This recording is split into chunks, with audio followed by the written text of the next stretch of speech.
Bonjour à tous, bienvenue dans votre édition du lundi 30 juillet. On commence ce journal par la déception de Youna Dufournet aux Jeux Olympiques de Londres. Hier, la gymnaste avoinaise est tombée lors des qualifications aux barres asymétriques et ne rentre donc pas dans la finale à 8 avec une note de 14,50. Youna Dufournet, qui s'entraîne désormais à l'INSEP, donne rendez-vous au JO de Rio en 2016. Elle aura 22 ans. À l'aéroport de Tours, parmi les passagers au départ direction Londres, il y a ceux que les Jeux Olympiques font rêver et ceux qui s'envolent pour les îles britanniques et dont l'intérêt pour les anneaux olympiques reste modéré. Pas particulièrement, je regarderai un peu, mais ça m'intéresse pas tant que ça. Pas vraiment, c'est un peu de tourisme, des vacances. Nous allons en fait dans un camp chrétien pendant une semaine et c'est pour amener ma fille aussi. Mais dans le hall, il y a aussi les Londoniens qui rentrent chez eux après leurs vacances en France et qui ne vont pas forcément profiter des JO. Si j'avais des places, oui, mais j'en ai pas, donc seulement à la télévision. Je suis canadienne, mais je travaille à Londres. Je vois bien que tout le monde est très enthousiaste, mais pour moi, c'est plutôt un inconvénient. Parce que les gens qui ne sont jamais venus à Londres ne comprennent pas forcément comment ça fonctionne là-bas. Donc ça peut être gênant. Mais à Londres, on est très excités, alors je crois que ça va bien se passer.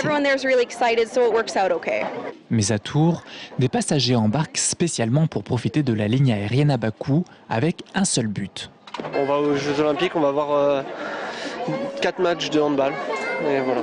Ma petite amie, elle est étrangère, donc elle n'est pas européenne. Elle n'est jamais allée à Londres.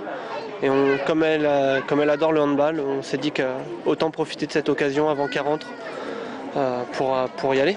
Donc on fait d'une pierre deux coups.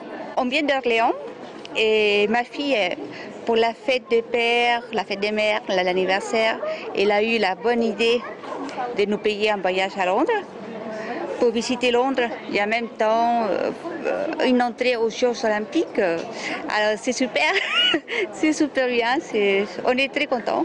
Avec 4 allers-retours par semaine entre Tours et Londres, l'aéroport tourangeau se place sur la route des nombreux amateurs de l'olympisme.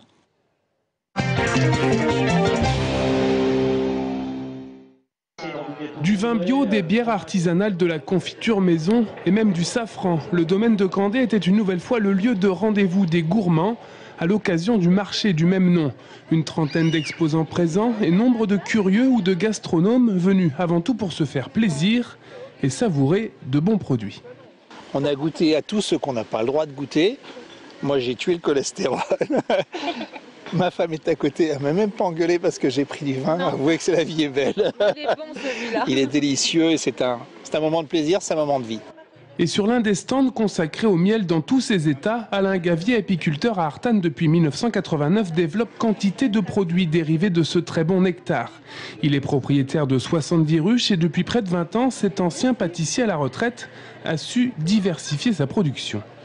Je fais des nougats, je fais de la nougatine, je fais des bonbons, je fais des nonnettes, je fais des galettes sablées au miel, des croquants, des pains d'épices. Je fais plein de choses à base de miel. Et les produits ont de plus en plus la cote, oui. Un peu plus loin, c'est le safran qui attire les curieux. Le safran du Val en produit 400 grammes par an et fait partie des safraniers de Touraine qui comptent une trentaine d'adhérents sur le département pour une production d'un peu moins de 4 kilos par an. Il faut savoir qu'il faut pas moins de 150 fleurs pour récolter 1 gramme de safran. Cette épice qui, malgré les idées reçues, peut se cuisiner pour 1 à 2 euros par plat et apporte une petite saveur délicate, subtile. C'est plus dans la subtilité le safran. Il ne ressemble à rien d'autre. Il est complètement à part. Il donne une couleur aussi assez chatoyante, jaune au plat. Donc voilà, il ravive à la fois les yeux, le palais et l'odorat. Et pour raviver tous ces plaisirs, le domaine de Candé propose tout l'été de nombreuses animations gastronomiques. Le dernier marché gourmand de la saison aura lieu le 23 septembre.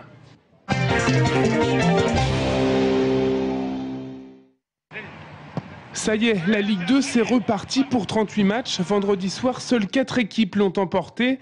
2 anciens de la Ligue 1, Auxerre et Dijon, ainsi qu'Arles-Avignon et Angers. Ce soir à 20h20, le Tours Football Club lance sa saison sur la pelouse de Louis II à Monaco.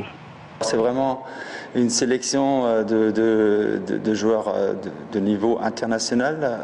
Alors ça, c'est bien sûr, tout le monde les donne un grand favori, moi aussi.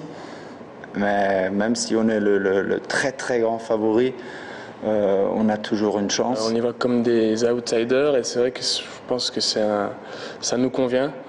On s'attend à affronter une grosse équipe et je pense que c'est ce qu'il nous faut pour nous mettre dedans dès ce début de saison. L'entraîneur Peter Zeidler, tout comme l'attaquant Jérémy Blaillac rencontré samedi matin, partent en terre monégasque avec la ferme intention de créer peut-être la surprise de cette première journée. Car si depuis l'arrivée du milliardaire russe Dimitri Ribolovlev, l'AS Monaco a les moyens financiers de ses ambitions, le Tour FC parie une nouvelle fois sur le renouveau de la jeunesse. Et puis sur quelques valeurs sûres comme Diego par exemple, qui devrait être titularisé ce soir à Monaco. Une chose est sûre avant de recevoir les Chamois niortais vendredi soir à la Vallée du Cher. Ce week-end, lors des 2 derniers entraînements à Tours, tous avaient hâte de reprendre le ballon, mais cette fois pour le championnat.